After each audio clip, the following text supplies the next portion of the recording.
How would you define grace? When I was a kid, I was taught in Sunday school that grace stands for God's riches at Christ's expense. Grace is one of those classic Christian words that we can repeat so often that it sort of loses all meaning.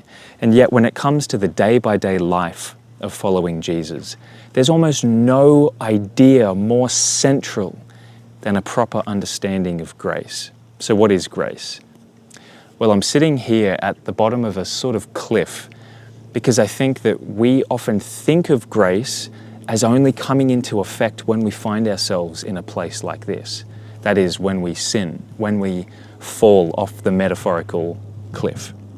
And it's true, amazing grace is able to find us and restore us and save us when we find ourselves in a place like this. But grace is more than that. Grace teaches us how to live in such a way that we don't fall in the first place off the cliff. Titus 2:11 is our focus verse this month. It says, "For the grace of God has appeared that offers salvation to all people." It teaches us. That's what our core value, His grace is enough, is all about. Grace that teaches, grace that transforms, grace that empowers us, because His grace is enough for you and for me, for our past, our present, and our future. His grace is enough.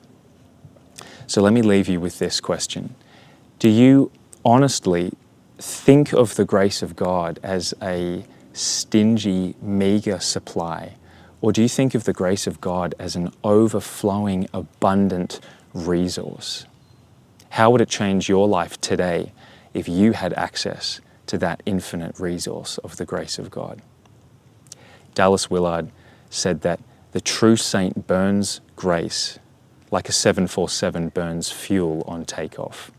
So NorthernLife, by the abundantly available grace of God, let's fly.